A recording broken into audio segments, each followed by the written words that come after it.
এই যে স্ক্রিনে যে ছেলেটাকে আপনারা দেখতেছেন, এই ছেলেটা সে ভিক্ষা করে।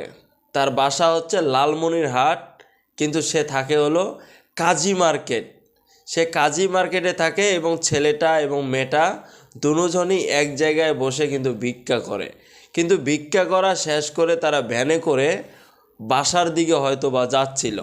তো যাওয়ার এক পর্যায়ে তারা ভ্যানের মধ্যে প্রকাশ্যে দিনের বেলা যে খারাপ কাজটাই না করেছে এই ভিক্ষা করার ছেলেটা এই মেয়েটার সাথে। তো ভ্যানের পিছনে থাকা যে ব্যক্তি ছিল সেই ব্যক্তি মোটর সাইকেলে কিন্তু যাচ্ছিল এবং যাওয়ার পরে সে দেখতে পারে যে এই ছেলেটা মেয়েটার সাথে কি করতেছে।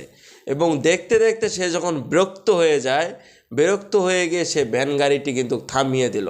এবং থামিয়ে দেওয়ার পরে ছেলেটাকে জিজ্ঞেস করতেছে, এই মেয়েটা তোমার কি লাগে? তখন ছেলেটা বলতেছে আমার প্রতিবেশী।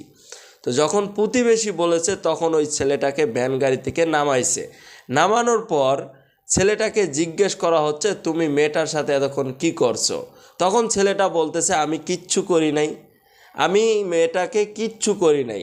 তখন ওই ভ্যানের পিছনে থাকা ব্যক্তি তাকে বলতেছে, তুমি এই মেয়েটার সাথে এতক্ষণ যা করছো আমার মোবাইলে কিন্তু ভিডিও করা আছে, তুমি যা করছো স্বীকার যাও।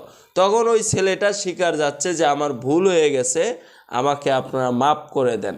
তখন ওই ব্যক্তি বলতেছে তোমার কোনো মাপ নাই, তুমি কেন একজন প্রতিবন্ধী মানুষের সাথে এই ধরনের আচরণ করতেছো, কেন এই ধরনের ব্যবহার তুমি করতেছো, তোমার বাড়ি কোথায়? তখন সে বলতেছে আমি আর এই ধরনের কাজ করব না, আমাকে আপনারা মাপ করে দেন। তখন তাকে জিজ্ঞেস করা হয় তোমার বাড়ি কোথায়? তখন সে বলতেছে আমার বাড়ি হচ্ছে লালমনিরহাট। সে লালমনিরহাট থেকে মানে কি বলবো, সে ভিক্ষা করতে কাজীর মার্কেট এসেছে এবং কাজীর মার্কেটে ভিক্ষা করা শেষ করে সে যখন বাসায় যাচ্ছিল এবং বাসায় যাওয়ার পরেই এই ঘটনাটি ঘটছে। তো সে যদি আরও রাস্তার মধ্যে ফাঁকা জায়গা পাইতো তাহলে এই মেয়েটার সাথে কি খারাপ কাজটাই না করতো। আপনারাই জাস্ট চিন্তা করুন তার যে মন মানসিকতা, তার